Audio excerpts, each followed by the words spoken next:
This session is on the sustainability of DPIs, exploring how universities can support and sustain DPI implementations.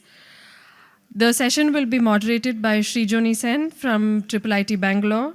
We also have Moise Busogi from CMU Africa, Dr. Chaklam Silpasuwanchai from the Asian Institute of Technology, Professor Carsten from the Alan Turing Institute, and Professor Wilson Tan from the University of Philippines. Thank you to whoever has stayed behind for this last session. I think as a reward, I'm going to ask the panelists to be as candid as possible. We also have like a much safer, small audience. So do share all your adventures in the world of technology and governments during the session. So we have some prepared questions, but please go off script as much as you can. Give us the gossip. And that's a way in which we can maybe hopefully make it worth your while. It's a recorded session. We can take care of that.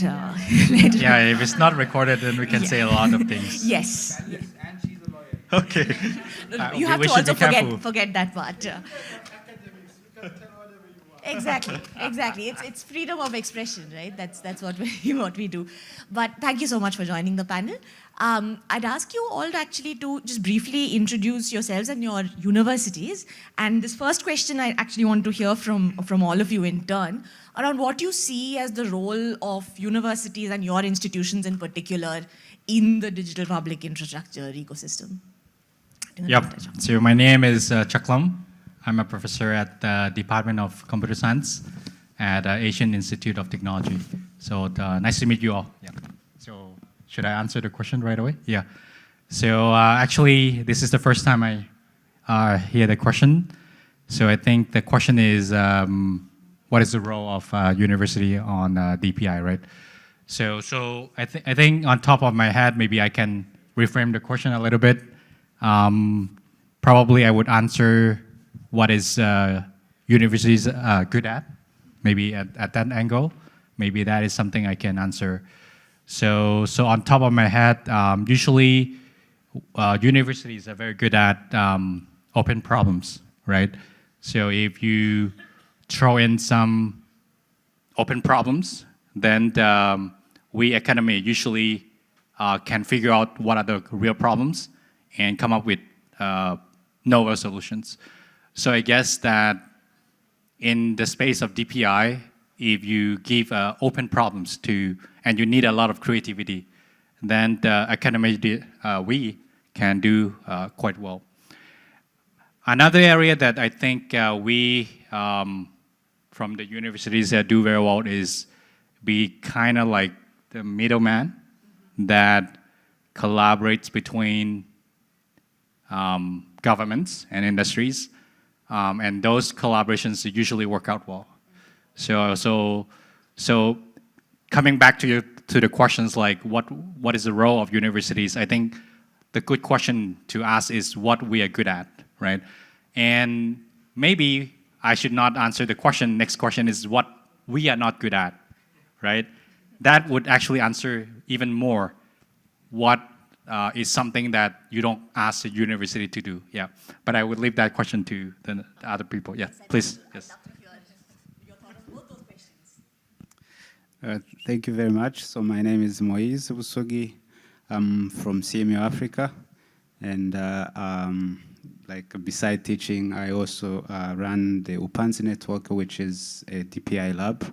So we do quite a lot of work around building trust in a way, because we somehow look into some of these DPI, check their security and so on, and also advise the government to the journey they need to take to adopt these technologies. All right, so I guess part of that introduction answers a bit of the question of the role of university in DPI, which is really we learn about things and then we share information. So if we want the people who end up deploying this system, they go in front of us in the classroom. So how do we make sure that we are teaching them how to, number one, the technical ability to actually deploy this system, but also to ask the right question, like, are they ethical? Are they providing, what they need to provide, and so on. Now, what we are not good at, probably not good at even defining what we are not good at. So I feel like, from when you think about one of the problem, to your point, like, if you go to a professor and ask him, like, can you do this? It's very rare that they even say they can't, because we actually believe that with the time, you can, right? And many times we prove it. We prove that, like, over time. Like, for instance, when I want to learn about a concept or a particular thing, I usually say, like, can I teach this course? Because now I have to go to learn and teach the course, and at least from my perspective, I feel like I do a good job. But, like, the government or the people have the patience for you to learn, and somehow deliver? Because I actually believe that, you can do the try and error at the university, but you can't do try and error with the real people. So we need to maybe understand where our opinion is important, and we need to understand where we need to hear from the other people. And so, like, for instance, are we inventing the problem, or are we actually learning about a problem somewhere and somehow contributing to the problem?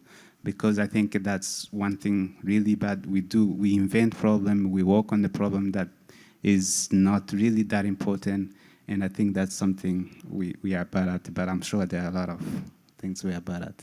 Thank you. Thank you. Professor Dan? Hi, I'm Wilson from the University of the Philippines. I also handle I'm a professor from the Department of Computer Science. I also handle the Philippine Identity Innovation and Digital Transformation Lab, which makes UP the MOSIP partner in the country. So we will be running the Experience Center in the country. I say we will be because it's not running yet. Srijoni will be familiar with some of the issues with that. But as for the role of the universities in DPIs, right? I see two things. So firstly, the capacity. It's no surprise. It should not be surprising that a lot of DPIs actually come from universities. MOSIP itself originated from IIIT-B. And I just came from a session where I presented with a bunch of guys from DHIS. DHIS, in turn, originated or is currently hosted by the University of Oslo, right? So it's not surprising that these things spring up from the universities because the technical talent is there. So capacity. And aside from the creation of DPIs, after DPIs are deployed, you also need people to run them. So the universities are a good source for those personnel. The second role would be legitimacy, something that Professor touched on earlier. So the university, because the way that I see it, there are three players here. There's the government, there's the general public, and there's the private sector. Because in a lot of situations, you need the private sector to get involved somehow, be it in the deployment or whatnot, okay? So those three parties, those three players have different interests and needs that sometimes align, but however, those interests also sometimes contradict each other, right? The university is there as a disinterested fourth party, I guess, which would balance those interests. Because I've seen lots of situations wherein a certain policy or a certain system is good for the government, it's good for the public, but it's not profitable for the private sector, and those projects never take off. Conversely, I've seen projects, at least in our country, wherein it's good for the government, it's good for some contractors, but it's not good for the general public. Unfortunately, there are projects like that, right? So the university is supposed to give its opinion on its assessment on how these needs can be balanced. Okay, so as for something that the universities are bad at doing or is not supposed to do would be making final decisions with regards to these things. I believe that when it comes to these things, like when in issues of policy, universities can and should advise, but at the end of the day, it should be the government which should decide. Okay, that's my take on this anyway.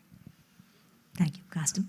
Thank you. So my name's Carsten Maple. I'm a professor at the Alan Turing Institute in the UK and also a professor at the University of Warwick, and I have an association with the University of Cambridge as well. So I do a lot of things. It's a great question about the role of universities, and I think the first thing I would say is not all universities are the same. I just mentioned two there, and they're quite different, Warwick and Cambridge. But I was a more teaching-intensive university before. So we tend to do this. We homogenize everything, and it's just not accurate.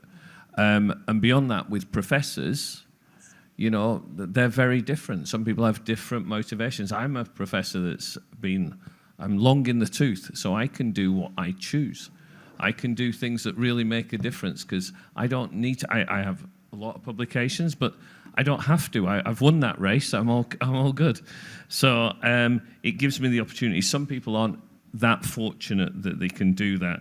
So I think the first thing is to think about, you know, with professors, they're different and they have different motivations. So not all of them should play a role. I think the important thing that we can do in general is hold people to account.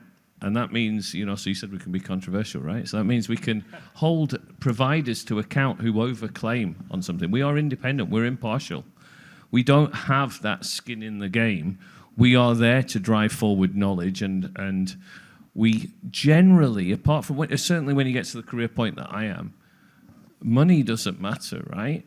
My university likes me to bring more money in, but that's not what drives me, and I bring in enough money to the Turing Institute and to the university that they say it's more about enhancing the reputation that I can do.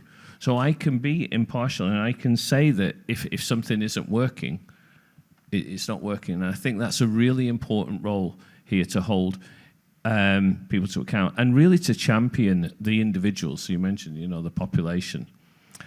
Things that we shouldn't do, and this is controversial, perhaps, especially given some of the talk, but I don't think we should be running DPI. We can't do that, you know, because in general, we're not set up. So some will be, yeah, but it's almost like a separate arm. Universities are not good enough at that. Universities are not good at exploiting IP, really. You need to partner, and that's why I'm delighted when I showed my slide earlier, if you were in the session before, to have such a great community to work with, where I can get an idea and people go and use that. And that is brilliant, because that's like, you know, horses for courses. It's the right people doing the right thing. So, like many of the panelists, things that we've got to do are the things that we're good at, and not just universities good at, but individual universities and individual people. Thank you. And I think the range of responses you heard from what you know, each individual professor and organization is doing in DPIs also shows that range of activity that's possible. And of course, IIIT-Bangalore is running DPIs as well, so that's yet another flavor of participation. I said I was being controversial, yeah, right? absolutely. We're emotive, but No, that's, you get my point, right? Absolutely. It's about very specific. And don't tell me it wasn't difficult. Oh, it's absolutely very, very difficult. And it's a great segue into my next question. You know, anybody who has any comment on the next few questions, please jump in. But we hear two kind of contradictory tropes about universities. One is that they're great long-term institutional anchors, great long-term partners, they're going to be around forever. But the reality of universities, and we've all spent time in the bureaucracies and the organization, is that projects will live or die based on the funding, the support. If the support goes away, the project goes away, right? And that contradiction is something we all live with. We will talk about how we're around forever, and we also know that. So how do you navigate these, and what are some of the things you'd like to see in the work that you do around ensuring more sustainability, more long-term presence for the things that you want to do with DPIs? So I'll start because I'm the oldest here.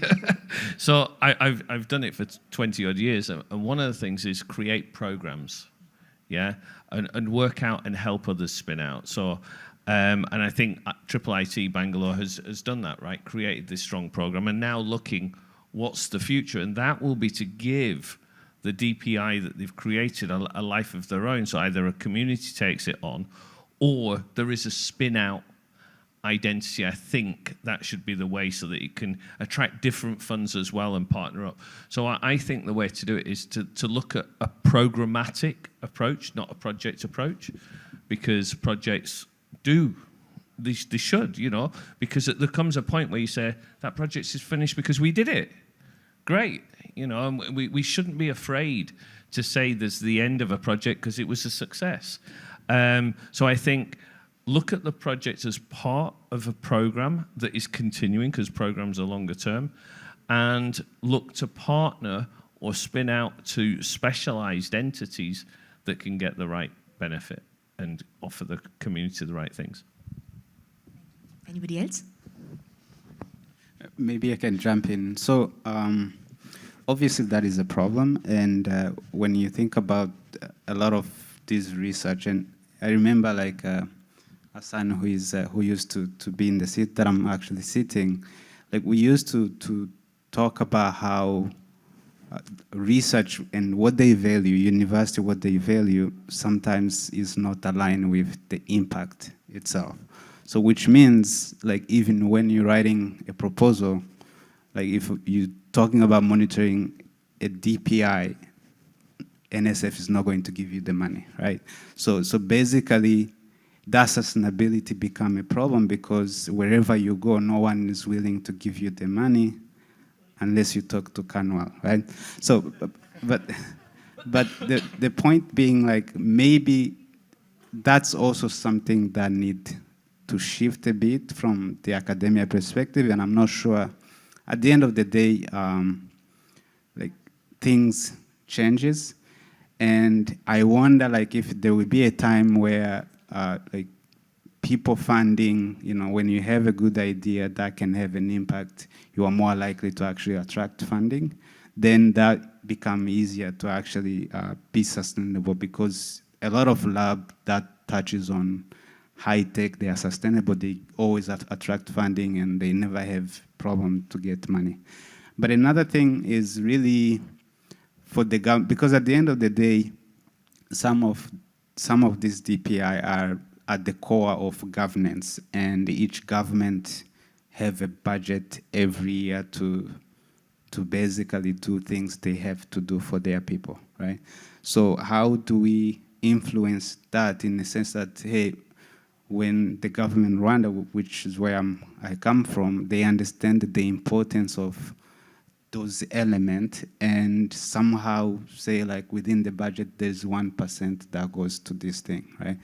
Because I think if we somehow make that understanding and it's clear, maybe it's money well spent, and you can always find government willing to, the same way, say, like 2% goes to the defense or 1% goes to this, maybe 0.5% goes to this DPI monitoring. So I think that's, you know, the way I see it. Thank you.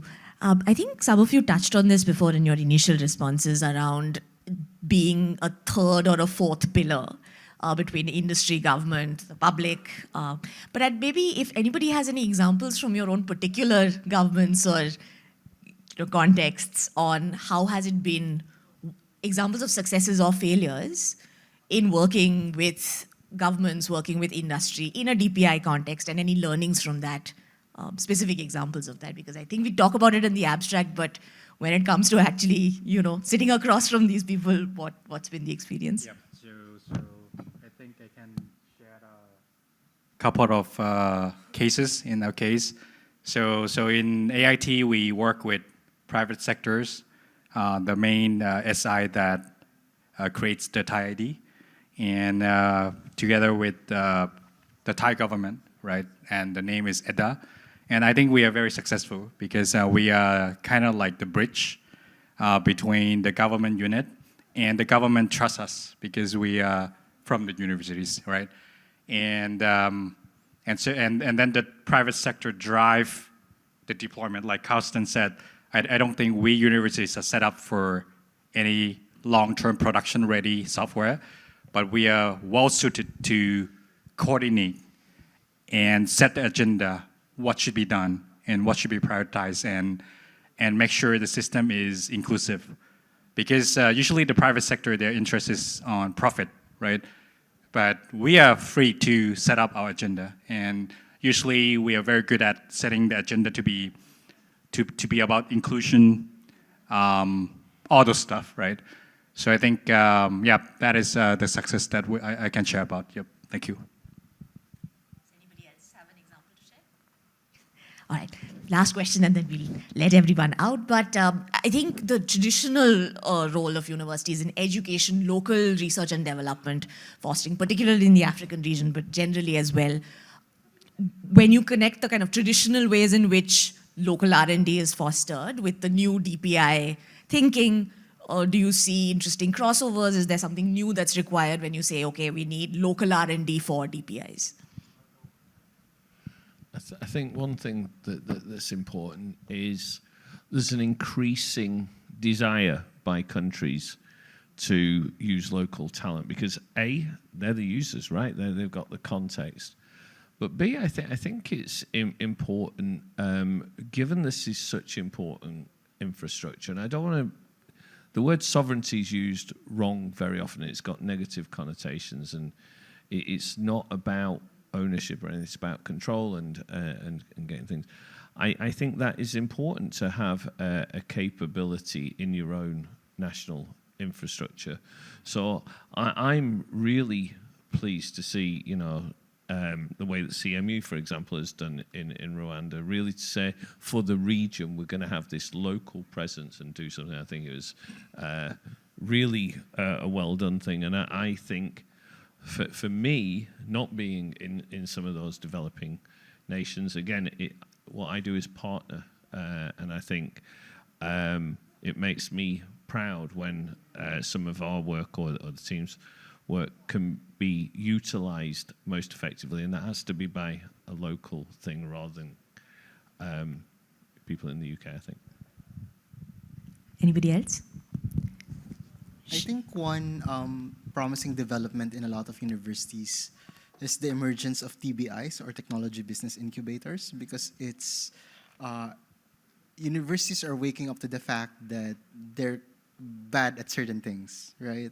So they're good at developing technologies, but not at exploiting those technologies. So TBIs are one way of solving that conundrum, right? So you train your students, introduce them to technologies, have them develop new things, but then again, you separate them from the university. You still support them in some ways, but the long-term view is for them to, you know, spin off.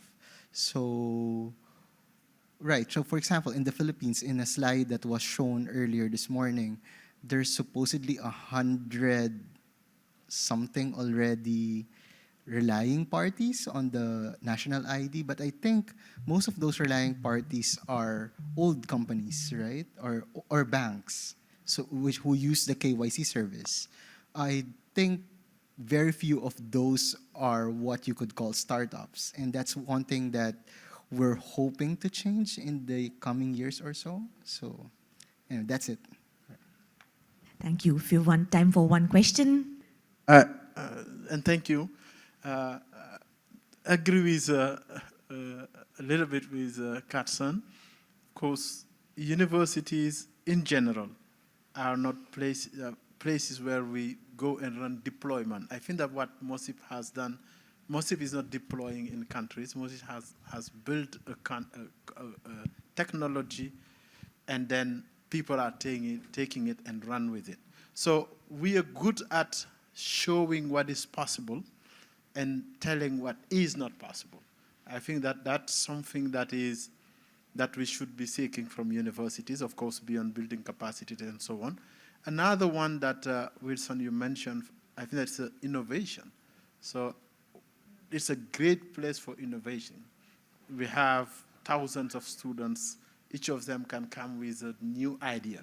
So I think that we should also make sure that we are igniting, we are making it possible. And having these DPIs in universities is a good way to bring innovation on DPIs, because students have access to it, they can play with it, they can think forward, because what we shouldn't do is to stop where we are. We should keep innovating with a local context, and that's also another thing that universities can add. So just wanted to agree with you all and just bring my little salt on the discussion, but yeah. Srijoni. Thank you. May I just answer? Because I think that's a really good point, because what I said is run DPI, and that's what I mean in country, which of course IIIT-B does not do for those reasons. It's too hard. But there was a really important thing there about sustainability of DPI, I think is really important. And you said what universities can do, and I don't want to blow smoke to you, but you know, the IIIT network did this great, and we've seen it many times. But I think it is around that innovation, but you need a community for sustainable DPI, and universities are a great place for that. And what we can see is if you can get that threshold, and I know that's IIIT-B's mission at the moment, you know, look at how many students just generally, globally, contribute and get GitHub stars. That's a big thing that they put on their CVs now.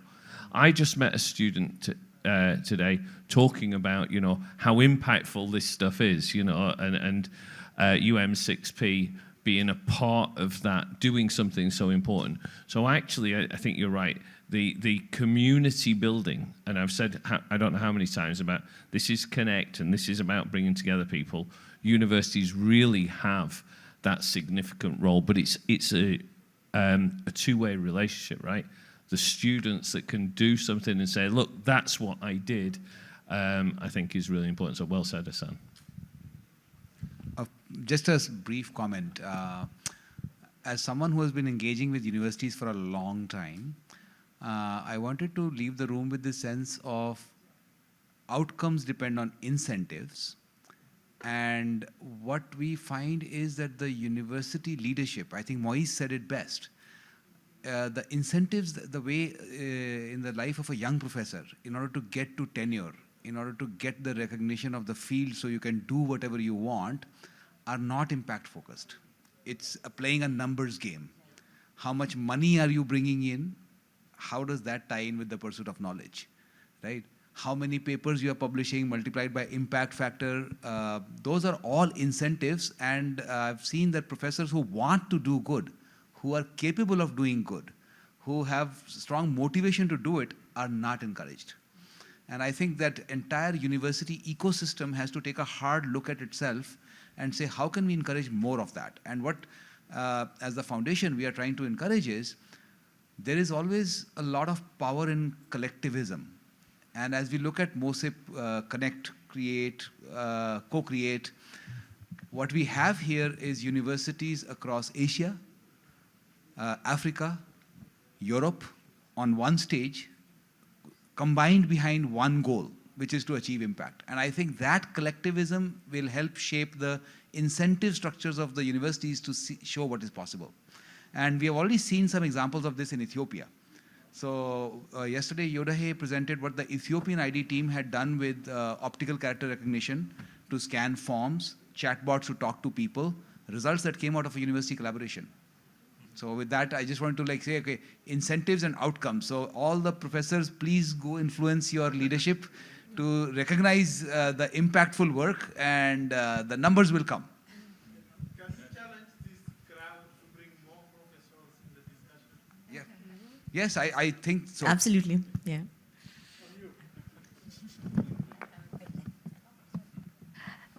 Actually, I have a question for Srijoni.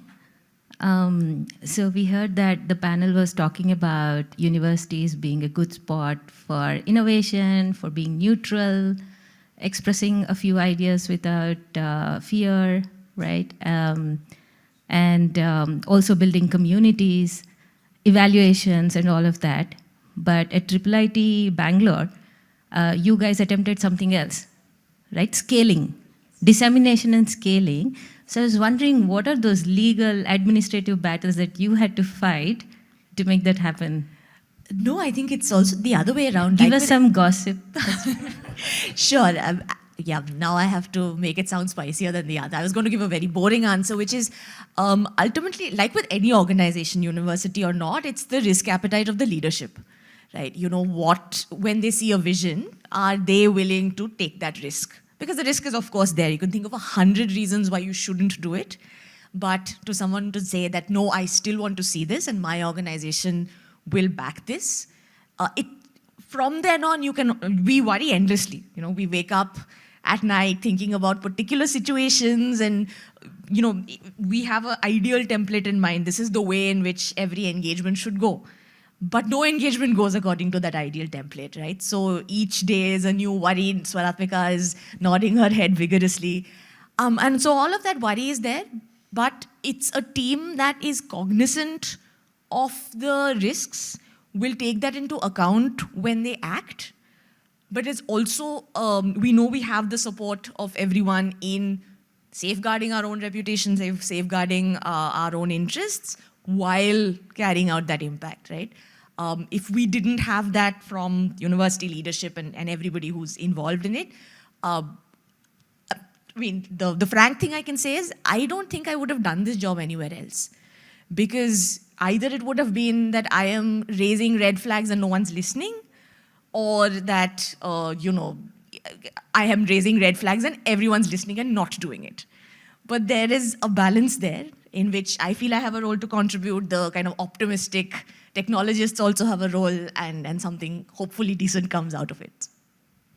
On that uplifting note, thank you so much. My academics are always my favorite set of people to talk to, and you guys were no exception. Thank you.